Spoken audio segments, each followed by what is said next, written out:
स्वागत है आप सभी लोगों का मेरे चैनल साइंस टू टेक्नोलॉजी में। मैं अनुपम विपुल आप सभी लोगों का स्वागत करता हूं आज के शो फ्यूचर फ्राइडे में। आज हम लोग बात करेंगे कार्बन कैप्चर का जो होक्स चलने लगा है, उसको समझने की कोशिश करते हैं। तो सबसे पहले समझते हैं कि आइडिया क्या है। तो आइडिया ये है कि हमारा पूरा प्लेनेट में जो ग्लोबल वार्मिंग हो रहा है, ये कोई ज़्यादा तिगड़ों वाला चीज़ नहीं है कि ये बिगड़ गया, उससे ये बिगड़ गया, वो ज़्यादा कुछ है नहीं। सिर्फ हमने एक्स्ट्रा CO2 ऐड कर दिया। मतलब धरती का एक इक्विलिब्रियम था कि इतना CO2 का इनपुट और आउटपुट रहता है, बैलेंस रहता है। मतलब बायोलॉजिकल लाइफ उसका डाइजेस्ट करता रहता है, डिके एंड डेथ उसको वापस रिफिल करता है, तो एक बैलेंस बना रहता है। बहुत ज़्यादा नहीं होता, बहुत कम नहीं होता, और उससे हमारा प्लेनेट इकोसिस्टम स्टेबल रहता है। लेकिन हम लोग बहुत ज़्यादा CO2 ऐड कर दिए, और हिसाब से ये समझिए कि आइडिया ये है कि आप उसे कलेक्ट कर लें एटमॉस्फेयर से, फिर उसको प्रोसेस कीजिए, चाहे उसे कंप्रेस कीजिए, चाहे उसे आप ड्राई आइस में बदल दीजिए, आपको जो करना है कीजिए, उसका प्रोसेस कीजिए, और फिर इसको स्टोर करिए किसी ऐसे जगह पे जहाँ पे वो फॉर एवर रहे। क्योंकि अगर आप मान लीजिए आज स्टोर करते जा रहे हैं और किसी टाइम फ्यूचर में जैसे 100 साल बाद या 200 साल बाद वो रैंडमली किसी एक्सीडेंट, अर्थक्वेक, ये सबसे निकल गया, तो प्लैनेट को एकाएक कुक कर देगा। तो ये समझना बहुत ज़रूरी है कि फॉर एवर को हम लोग को एक्चुअली सीरियसली लेना पड़ेगा, फॉर एवर को। तो ये समझिए, और इसका सबसे अट्रैक्टिव बात कि ये है कि ये ग्लोबल वार्मिंग को एक स्टेप में फिक्स करेगा। यानी कि अभी जैसे हम रिन्यूएबल एनर्जी के बारे में बात करते हैं, तो उसमें बहुत सारे स्टेप्स हैं कि आपको सोलर चाहिए, आपको विंड चाहिए, आपको HVDC लिंक्स चाहिए, आपको बायोगैस चाहिए, आपको बायोमास चाहिए, आपको ऑफ ग्रिड ये क्लोज लूप, आपको पम्प्ड हाइड्रो चाहिए, बहुत सारा चीज़ चाहिए, तब जाके आप धरती को पूरी तरह से बचा सकते हैं। ये बोलता है भैया हमको सिर्फ बनाओ ना, काम खत्म, वन स्टेप, काम खत्म। CO2 का प्रॉब्लम है, CO2 निकाल दो, काम खत्म। और उसका सबसे अट्रैक्टिव एस्पेक्ट ये होता है पब्लिक के लिए और कंपनीज जो आपको बेच रही है ये, कि आपको कुछ चेंज नहीं करना पड़ेगा। यानी कि जैसे एक बंदे ने बहुत अच्छा एग्जांपल दिया था, या तो आप CC प्लांट पे पैसा पे वेस्ट कीजिए, या तो ढंग से मेट्रो स्टेशन बना दिए और लोगों को इनकरेज कीजिए कि मेट्रो यूज़ करें, ना कि पर्सनल कार, और मेट्रो यूज़ करने में कम पोल्यूशन होगा। तो हिसाब वही रहता है कि हम लोग अपना लाइफस्टाइल नहीं चेंज करना चाहते। तो इस तरह का जो आइडिया है कि रामबाण, हमें बहुत अच्छा लगता है, बहुत ज़्यादा ही अच्छा लगता है कि भैया ये कर दो, काम खत्म। तो इसलिए ये आइडिया बहुत अट्रैक्टिव है। तो अब आते हैं फिजिक्स के लेवल। मैं हर बात चीज़ क्लियर कर रहा हूँ। 3 परत होता है, फिजिक्स, इंजीनियरिंग, इकोनॉमिक्स। तो फिजिक्स लेवल पे आप ये समझिए कि आया कहाँ से CO2? ये समझना मेरे ज़रूरी कि आया कहाँ CO2? तो CO2 आया आपका बाय प्रोडक्ट से एनर्जी प्रोडक्शन का। तो इसका मतलब था कि आप जैसे जेट इंजन चला रहे हैं, चाहे आपका कंबस्शन इंजन चल रहा है, चाहे आपका कोल फर्नेस चल रहा है, ये सब एनर्जी रिलीज़ किया, उसका बाय प्रोडक्ट था CO2। तो यहाँ पे आपको ये समझना पड़ेगा, CO2 लो एनर्जी स्टेट है, यानी कि आप उसका कुछ नहीं कर सकते। वो बाय प्रोडक्ट के तौर पे निकला था, तो उसका साइड इफेक्ट ये होता है कि आपको ये प्रोसेस को अगर उल्टा चलाना है कि मैं CO2 को कंज्यूम कर लूँ, आपको फ़र्क नहीं पड़ता आप क्या करना चाहते हैं। आप CO2 को लेके कंप्रेस करके ड्राई आइस बना के रख दें, ये उसको मतलब एब्ज़ॉर्ब कर दें किसी फ्लूइड में, वो फ्लूइड को फिर हीट करके निकालें, फ़र्क नहीं पड़ता। आप उस सिस्टम को अंडू करना चाहते हैं, तो प्रोसेस में कैसे जाएगा वो अलग-अलग डिज़ाइन का अलग-अलग हो सकता है, लेकिन वो एनर्जी खाएगा ही। और ये फिज़िक्स का लॉ है, छेड़खानी नहीं कर सकते। अगर आप 1 मेगावाट एनर्जी निकाले थे CO2 को लिबरेट करने में, उससे ज़्यादा ही एनर्जी वो खाएगा वापस बाँधने में। ये लॉ है फिज़िक्स का, क्योंकि ऑब्वियसली कोई सिस्टम 100% एफिशिएंट नहीं होता। तो ये समझने वाली बात है कि कुछ भी हाँ, ये हो सकता है कि आप जैसे बहुत सारे सिस्टम में हो कि हम CO2 को ड्राई आइस में बदल देते हैं, ठीक है? तो वहाँ पे आपका कंप्रेशन स्टेज और क्रायोजेनिकली कूलिंग स्टेज में आपका काफ़ी ज़्यादा ये होगा, क्या बोलते हैं, मतलब एनर्जी कंज्यूम हो जाएगा, तो आप बता दोगे हाँ ये एनर्जी खा रहा है। और बहुत सारे केसेस में आप बहुत सारे स्टेप्स ले सकते हैं कि आपका फ़ैन खा रहा है, फिल्टर्स खा रहा है, फिर आपका जो लिक्विड है जिसमें आप एब्जॉर्ब करना चाहते हैं वो लिक्विड खा रहा है, फिर लिक्विड को रीहीट कर रहे हैं, निकाल रहे हैं, उसे कंप्रेस कर रहे हैं। समझ रहे हो? जितना स्टेप्स आप लेंगे एनर्जी जाएगा ही। भले ऐसा हो सकता है कि एक स्टेप आप देखोगे, नहीं देखो हमारा फ़ैन है बहुत बिजली नहीं खाता, ये बात सही है। फिर आप बोलोगे नहीं देखिए हीटर भी ज़्यादा नहीं खाता, लेकिन आप ग्रैंड टोटल जोड़ेंगे तो घूम फिर के आप वहीं पहुंच जाएंगे। जितना एनर्जी कोल को जलाने में मिला था उससे ज़्यादा एनर्जी लगेगा आप जो उसका गैस निकला है उसको वापस कलेक्ट करने में। ये समझना बेहद ज़रूरी, ये लॉ है फिज़िक्स का, ट्रिक नहीं कर सकते। हाँ, कुछ-कुछ केसेस में ये कहा जाता है कि जैसे ये अगर एग्ज़ॉस्ट है, उसी को कलेक्ट कर लो, क्योंकि वहाँ पे एटलीस्ट कॉन्सन्ट्रेशन का फ़ायदा है। मैं ये जो लॉजिक बता रहा हूँ कि CO2 को एटमॉस्फेयर से निकालना, ये ओपन एयर सिस्टम के बारे में बात कर रहा हूँ। यानी कि कहीं पे भी आप ये प्लांट लगा दिए, वो मतलब एटमॉस्फेयर से CO2 निकाल दिया, उसके लिए लागू होता है। एग्ज़ॉस्ट में CO2 का कॉन्सन्ट्रेशन इतना ज़्यादा है कि उसमें कुछ प्लांट कोशिश किए कि हम बस वहाँ पे कंप्रेसर लगाते हैं, उसको कंप्रेस करते हैं, क्रायोजेनिक कूलर लगा के सीधे अराउंड -80 डिग्री सेल्सियस तक उतार देते हैं, ड्राई आइस बन जाता है, काम खत्म, CO2 बाहर आ गया। और फिर उसका जो करना है करेंगे। तो ये समझिए कि घुमा फिरा के आप कहीं न कहीं से पावर देंगे ही। चाहे तो आपका मेन प्लांट का आउटपुट एनर्जी कम होने लग जाएगा। ये समझना बेहद ज़रूरी है। आप फ्री में ये प्रोसेस नहीं कर सकते, क्योंकि अगर बोला नहीं फिजिक्स का लॉ बिगड़ जाएगा। तो फ्री एयर से करने का तो भूल ही जाइए, और अगर जो कॉन्सेंट्रेटेड सोर्सेस से निकालने की कोशिश कर रहे हैं वहाँ पे भी आप पेनल्टी देंगे ही, फ्री में नहीं हो सकता। तो वही समझिए कि फ्री एयर से जो बताते हैं ना कि बस हम कहीं पे भी लगा देंगे, सोख लेगा और कार्बन डाइऑक्साइड, कर सकते हैं, बस एनर्जी कॉस्ट इतना ज़्यादा आएगा कि भैया छोड़ दीजिए। और ये समझिए कि उसका साइड इफेक्ट क्या होता है, उसका साइड इफेक्ट ये होता है ना कि आप एनर्जी खपा रहे हो। तो सबसे कॉमन लोग का होगा कि भैया कोल जला के ही अगर हम उसको करते हैं तो कोई फ़ायदा नहीं है, कुछ ज़्यादा कोल ही जल रहा है। तो अगर हम रिन्यूएबल्स चलाते हैं तो बढ़िया होगा, लेकिन आप ये समझिए कि रिन्यूएबल्स हमेशा हर मैथमेटिक्स में आएगा कि अगर रिन्यूएबल एनर्जी को आप डायरेक्ट कंज्यूम करते, यानी कि पब्लिक कंज्यूम करती और कोल जलाया ही नहीं जाता, वो ज़्यादा बेटर होता। तो ये फिजिक्स के लेवल पे इसे छेड़ा नहीं जा सकता। आपको ट्रिक भले किया जा सकता है कि देखिए हम यहाँ से ये कर ले रहे हैं, वो कर ले रहे हैं, ऐसे कर ले रहे हैं, ट्रिक भले कर सकते हैं, बहुत सारे स्टेप में बांट सकते हैं, तो आपको लगेगा कि वहाँ उतना एनर्जी नहीं। ग्रैंड टोटल राउंड ट्रिप घूम फिर के जाएगा ही। खासतौर पे जो मतलब डिस्ट्रीब्यूटेड सोर्स से CO2 कलेक्ट करना, जैसे वो जेट इंजन हो गया, गाड़ी का एग्जॉस्ट हो गया, कोल फर्नेस वाला बेस्ट केस सिनेरियो है, क्योंकि वहाँ पे बहुत हाई कॉन्सेंट्रेशन है। आप थोड़ा मेहनत करके कर सकते हो, लेकिन उसमें भी आपका जैसे अगर ये फर्नेस 100 मेगावाट प्रोड्यूस कर रहा था, मतलब यूजफुल इलेक्ट्रिसिटी में, वो ड्रॉप कर जाएगा, वो आपका ड्रॉप कर जाएगा, क्योंकि आप जो कंप्रेसर चला रहे हैं, जो क्रायो चिलर चला रहे हैं, वो सब तो एनर्जी खाएगा ना, तो घूम फिर के आपका लॉस होना ही है। तो ये फिजिक्स के लेवल पे, इसे कोई नहीं छेड़ सकता। अब बात करते हैं एनर्जी लेवल पे। तो एनर्जी लेवल पे जितने प्लांट्स बनाए गए हैं अभी तक, रफली सबका आता है कि वो 1 टन CO2 निकालने के लिए करीब 2650 यूनिट बिजली खाता है। ये बहुत ज़्यादा है। अब रहा बात कि उतना यूनिट बिजली अगर आपको बनाना पड़े कोल से, तो आपको 2.6 टन कार्बन डाइऑक्साइड आप रिलीज कर दोगे। तो आप समझे ना कि कोल नहीं जलाते ज़्यादा बढ़िया रहता है। वो 1 टन CO2 निकालने के चक्कर में आप 1.6 टन एक्स्ट्रा ऐड कर दोगे एटमॉस्फेयर में।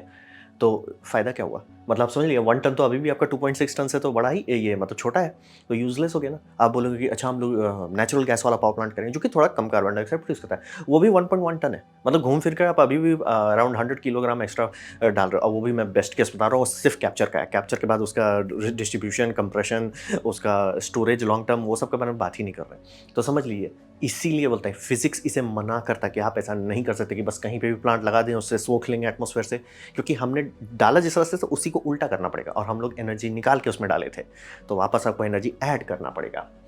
तो वही बोला, सबसे कॉमन ट्रिक जो किया जाता है कि अरे हम रिन्यूएबल्स करेंगे। बात ये समझिए कि अगर हमारे पास 100% रिन्यूएबल होता, ठीक है, कि पूरा दुनिया में 100% रिन्यूएबल्स है, हमें यह समस्या ही नहीं होती।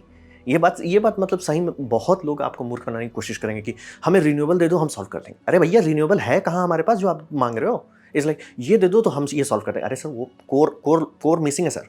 आपको एग्जांपल देते हैं रियल वर्ल्ड का। हिसाब ये है कि हमारी पूरी पृथ्वी में 30% चल रहा है रिन्यूएबल्स पे, 70% अभी भी नहीं चल रहा है, और 30% में एक्चुअल रिन्यूएबल्स बहुत कम है, मेजॉरिटी हाइड्रो पावर से आ रहा है, जरा 18% कहते हैं हाइड्रो पावर से आ रहा है। तो आप समझ सकते हैं कि एक्चुअल सोलर और विंड उतना है नहीं जितना आप लोग उछलते रहते हैं कि हम इसको इससे चला देंगे, हम इसको उससे चला देंगे। अरे है ही नहीं, कोल से ही चलता है घूम फिर के। तो ये समझना बहुत ज़रूरी है कि अगर हमारे पास 100% रिन्यूएबल्स हो, 98% प्रॉब्लम ऑटोमेटिकली सॉल्व हो जाएगा। वहाँ तक जा नहीं पा रहे हैं, और ये प्रॉब्लम जो है, मतलब कि CO2 को हम एटमॉस्फेयर से निकाल देंगे, ये बस ट्रिक कर रहा है ताकि और फॉसिल फ्यूल वाली इंडस्ट्री जो है वो और अपना आपको ग्रोथ कर सके, और आपको ट्रिक कर सके कि देखिए हम रिन्यूएबल्स कर रहे हैं। अरे सर, रिन्यूएबल होता तो आपकी ज़रूरत नहीं होती, और हम पोल्यूशन करते ही नहीं। रिन्यूएबल्स होता तो पोल्यूशन करते नहीं, पोल्यूशन करते नहीं तो पोल्यूशन साफ करने का टेंशन नहीं होता। तो ये एनर्जी के फिजिक्स लेवल पे है, ये समझना बहुत ज़रूरी है। इसीलिए जितने भी प्लांट्स बनाए गए हैं, कोई भी सक्सेसफुल नहीं हुआ है, क्योंकि सबका एनर्जी कंजम्पशन प्रोडक्शन से बहुत ज़्यादा है। मतलब बोल रहे हैं ना कि 1 टन को निकाले, अगर मान लीजिए रहता है कि 500 यूनिट्स में 1 टन वो निकाल दे रहा है, और आप बना रहे हो बिजली उससे कम में, तो बहुत बढ़िया रहता, तब तो बल्ले बल्ले। लेकिन वो होगा ही नहीं, फिजिक्स अलाउ नहीं करता है वो। इसीलिए डिस्ट्रीब्यूटेड वाले में जहाँ आपको बोल रहे हैं वो नहीं होगा, और कॉन्सेंट्रेटेड वाले में भी होगा कि दाएं बाएं करके आपका लॉस इतना बढ़ जाएगा कि आप नहीं कर पाएंगे। तो ये रियल वर्ल्ड की बात कर रहा हूँ, हवा की बात नहीं कर रहा हूँ। रियल वर्ल्ड में जितने लोगों ने बनाया, पिछले 5 साल से इसके पीछे हाई तौबा चल रहा है, यही आउटपुट आ रहा है। अब बात करते हैं हकीकत में हुआ क्या। तो हिसाब ये समझिए कि फॉसिल फ्यूल कंपनी इसको पूरा बढ़ावा दे रही है। और वो कर क्या रही है, वो क्या कर रही है ना, वो पैसा ले रही है और खा जा रही है उसको, और कुछ नहीं। और कुछ नहीं, जैसे कि एग्जांपल देते हैं कि सबसे दुखद करप्शन का जो स्कैंडल है वो यूएस में ये हुआ था कि यूएस की गवर्नमेंट को पता था कि हमारे बहुत बड़ा देश है, मतलब फिजिकली सरफेस एरिया में बहुत बड़ा है, लेकिन बहुत जगह पे बहुत छितराए हुए लोग हैं। तो उन गवर्नमेंट ने एक ग्रांट बनाया कि भैया हम टैक्स का एक बड़ा सा हिस्सा लेंगे, वो पैसा टेलीकॉम कंपनीज़ को देंगे कि फाइबर वो बिछा दें और उसके बाद वो सर्विस सेल करेंगे। उनका हमेशा ये रहता है, देखिए सर फाइबर बिछाने में बहुत खर्चा आता है। अगर हम फाइबर वहाँ पहुँच जाते हैं उसके बाद हमको सेल्स करने में कोई दिक्कत है, लेकिन फाइबर पहुँचाने में लुट जाएँगे। तो मतलब गवर्नमेंट ने बोला हम आपको ग्रांट्स देते हैं और सारे टेलीकॉम कंपनीज़ ग्रांट्स उठाए और पचा गए। Sir fibre? अरे सर हम तो खा गए सर। फाइबर? अरे नहीं सर, और पैसा दीजिए। और ऐसा ये 10-20 साल से हो रहा है। तो यहाँ पे समझिए फॉसिल फ्यूल भी वही लॉजिक पे चल रहा है कि वो क्लेम कर देंगे कि हम आपका ये बना देंगे, वो बना देंगे, हर सही कर देंगे, इतना मिलियन टन कैप्चर कर देंगे, ये कर देंगे, वो कर देंगे, कुछ नहीं करेंगे, सिर्फ पैसा ले लेंगे, पचा गया, खत्म सर, खत्म, पैसा सवाहा, और पैसा दीजिए सर। और इसका हिसाब समझिए कि कितना खतरनाक तरीके से ये बुरा किया जा रहा है। कनाडा $1.3 बिलियन खा पाया इस कोल प्लांट पे, जो कि रफली अराउंड 800 उसी मतलब 1 गीगावाट के अंदर का है। $1.3 बिलियन खा पाया। $1.3 बिलियन इतना होता है ना कि उससे 1 गीगावाट का सोलर फार्म बना सकते हैं। यानी कि ये प्लांट का जितना CO2 आउटपुट आप इतना घटा सकते थे 1 गीगावाट सोलर लगा के। और रहा बात, कनाडा में बहुत लो डेंसिटी लोग हैं, जगह है, ऐसा मतलब वो जगह नहीं है, बहुत जगह है, बहुत बहुत बहुत ज़्यादा खाली जगह पड़ा हुआ है। वहाँ पे अगर आप सोलर लगा देते तो इस प्लांट का आउटपुट कम कर देते आप। मतलब इसी के अगल बगल एरिया मैप में देख लीजिए ये जगह कहाँ पे है, खाली है ना, वहाँ पे आप लगा दो और इसको बस बोलो भैया देखो तुम जितने बॉयलर्स हैं सबको लो प्रेशर में चलाओ, या तो एक ठो ही रखो, अगर यूनिट्स बहुत सारे हैं तो एक यूनिट चालू रखो ताकि हमारा ग्रिड में स्टेबलाइजेशन रहे, स्पिनिंग मास इनर्शिया रहे, और बाकी सब सिर्फ रात को चलाना। इतना कार्बन डाइऑक्साइड वो बच जाता उस करने से कि जितना ये लोग कैप्चर करने की कोशिश की, जो कि सब फेल हो गया, एक भी डेडलाइन नहीं मीट किए, सिर्फ पैसा गटक गया। तो ये रियल वर्ड बता रहा हूँ। ये हुआ आपका कनाडा में।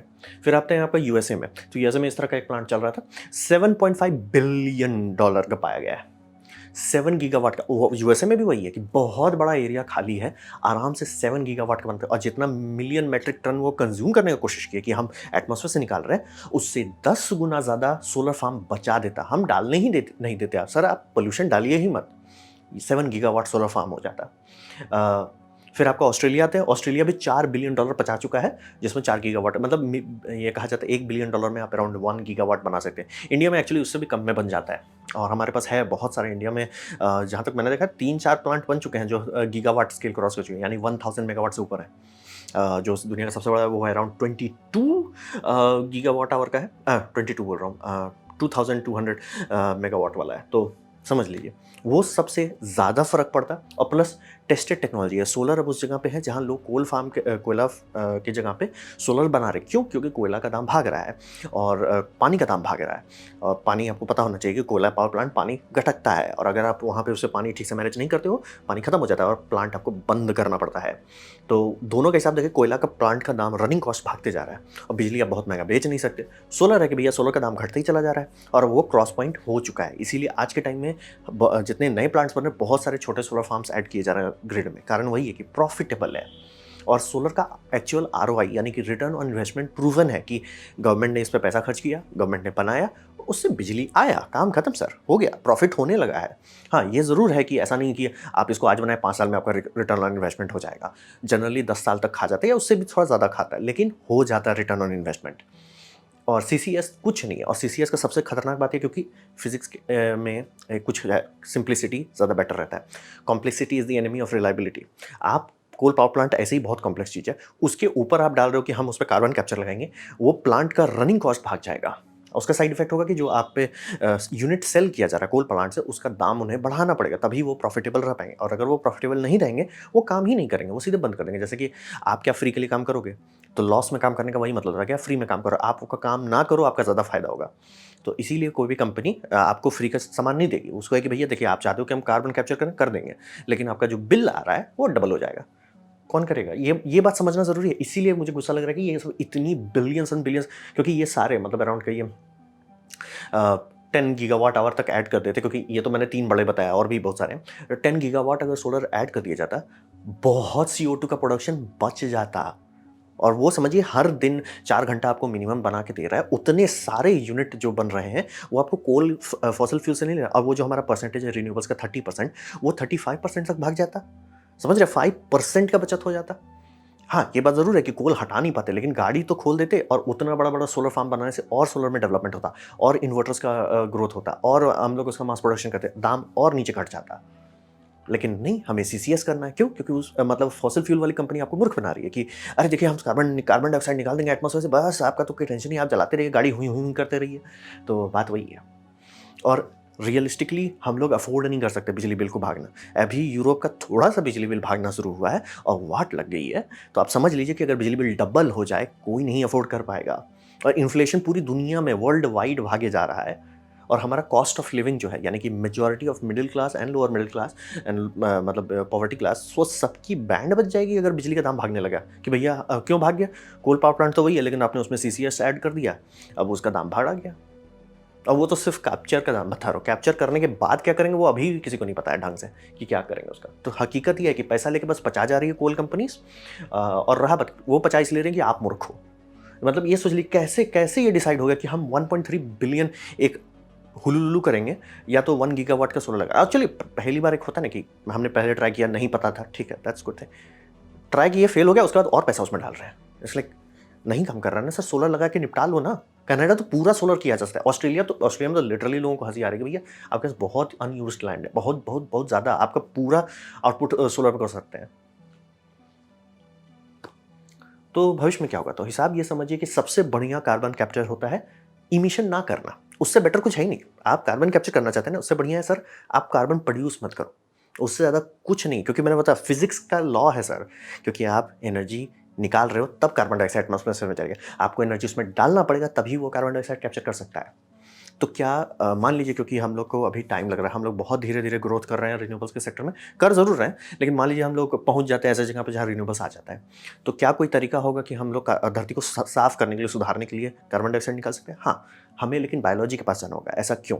क्योंकि बायोलॉजी के पास मिलियंस ऑफ ईयर का एवोल्यूशन है, उसको पता है कैसे मैनेज करते, पचाना उसे आता है, और वो सोलर एनर्जी पे चलता है। आप और हमें बुद्धि नहीं लगानी है, आप बस, जैसे कि एलजी, मैं बार बार बोलता हूँ एलजी सीवीड बायोफ्यूल क्यों बोलता हूँ, कारण ये है कि नेचर को पता है कि सॉल्टी वाटर कैसे पचाते हैं, कैसे कार्बन डाइऑक्साइड निकालते हैं, कैसे सोलर एनर्जी को कन्वर्ट करते हैं, वो सब उसको पता है। आप क्यों जबरदस्ती का इंजीनियरिंग पोत रहे हो? जब उसको पता है आप बस उसी को माइन करो, बस खेती करो। और लोग बोलते हैं सी को नुकसान होगा, या तो आप पूरा पृथ्वी जला दो या तो सी का एक छोटा सा एरिया को नुकसान करो, और डिसाइड आप कर लो। और रहा बात, नुकसान नहीं होगा, क्योंकि हम लोग बहुत बार शिप्स जो होते हैं जब डैमेज हो जाता है या रिटायर करना तो उसे डुबा देते हैं, मतलब जानबूझ के, और वहाँ पे कोरल रीफ बन जाता है। नेचर मतलब बहुत जगह पे फॉरेस्ट बनाना चाहते हैं, लेकिन उसके रिसोर्सेस नहीं होते हैं। अगर आप इस तरह बनाते हैं, इसकी आसपास पूरा फिशरी का एक इकोसिस्टम बन जाएगा। और ऑब्वियसली हम लोग बहुत चीज़ सीख चुके हैं, पहले वाला जैसा गलती नहीं करते, बहुत चीज़ सीख चुके हैं। तो जैसे अब ये नहीं हुआ कि एक ही सीवीड का हम लोग प्रजाति डालेंगे, मल्टीपल प्रजाति डालेंगे। ऑब्वियसली थोड़ा सा आउटपुट कम होगा, लेकिन इकोसिस्टम सस्टेन रहेगा, सर्कुलेशन रहेगा, बहुत बेनिफिट होगा। और ये एक्चुअली आपको देता है कि भैया सोलर एनर्जी लेता है, केमिकल एनर्जी मिलता है, और फिर से जो आप कार्बन डाइऑक्साइड रिलीज हो रहा है वो नेक्स्ट साइकिल कंप्लीट कर, जैसे नेचर इंटेंड किया था। तो नेचर को पता है कि कार्बन डाइऑक्साइड कैसे, जैसे आपका सॉइल में अगर आप ग्रासलैंड बनाते हैं, फॉरेस्ट नहीं, ग्रासलैंड बहुत ज़्यादा कार्बन डाइऑक्साइड मिट्टी में बांध के रख देता है, और वो परमानेंट है। और उसको अगर आप परत दर परत बिल्डअप करने लगेंगे, कुछ साल के अंदर वो इतना कार्बन जमीन में बांध के रख सकता है जितना आप मार प्लांट लगा दीजिए कुछ नहीं पहुंचेगा। प्लस इसको नेचर चाहिए और कुछ नहीं चाहिए, इसको आपको पानी उनी भी नहीं देना है, नेचर का जो रेन होगा उसी से वो संभल जाएगा। बस आपको बीच में गाइड करते रहना है, थोड़ा सा मतलब मैनेज करते रहना है। सिवाय बायोलॉजी को छोड़ के कोई और मैकेनिकल सिस्टम वगैरह को बोलता है नहीं काम करेगा, फिजिक्स अलाउ नहीं करता है। और आपको कैसे जानना है कि कोई आपको मूर्ख बना रहा है या सही में काम दे रहा है? पैसा देखिए कि कहाँ से कहाँ आया। पैसा टैक्स पेयर से निकला, ठीक है, यानी कि ट्रेजरी से निकला, ठीक है, कोई बात नहीं, निकल गया, कंपनी के पास गया, ठीक है, कंपनी खा गई, ठीक है, लेकिन कंपनी का आउटपुट काहे नहीं आया है, और डेडलाइन एक भी क्यों नहीं मीट हुआ? जैसे शेवरॉन जैसी कंपनी को जब आप $60 मिलियन देते हो, जिसमें आप आराम से 60 मेगावाट का प्लांट बना सकते हैं, जिससे जितना उन्होंने कार्बन डाइऑक्साइड अभी तक नहीं बचाया है, उससे ज़्यादा वो एक साल के अंदर आपका सोलर फार्म कार्बन डाइऑक्साइड बचा देता। तो वही देखिए पैसा कहाँ आ रहा है, आउटपुट हो रहा है कि नहीं, और डेडलाइन मीट हो रहा है। और डेडलाइन आप और हमारा मत सुनिए, डेडलाइन कंपनी जो बोल रही है वो सुनिए, कि क्योंकि कंपनी जब उठाना रहता है पैसा तो कांग्रेस को बहुत बढ़ा चढ़ा के बताएगी, सरकार को बहुत अरे सर हम ये कर देंगे, हम ये कर देंगे, हम ऐसे कर देंगे, बस आप पैसा देते जाओ सर। जब वो डेडलाइन मिस कर दें, उन्हीं के डेडलाइन को, अपना डेडलाइन मत पूछिए, उन्हीं का डेडलाइन, सर आपने बोला था 2022 तक में हम 100 मिलियन मैट्रिक टन कैप्चर करने लगे, आप 7-8 पे रो रहे हो, क्या हो रहा है? नहीं हो क्या रहा है? तो वो आपको समझना पड़ेगा कि पैसा देखिए, आउटपुट देखिए, और डेडलाइन मीट हो रहा है कि नहीं। क्योंकि साहब ये समझिए कि जो होता है ना, भविष्य में ये सॉल्व हो जाएगा, भविष्य में ये टेक्नोलॉजी अच्छी हो जाएगी, भविष्य आज है। पहले ये समझ, भविष्य आज है, और अगर हम लोग आज ब्रेक नहीं लगाए तो कल बचेगा नहीं।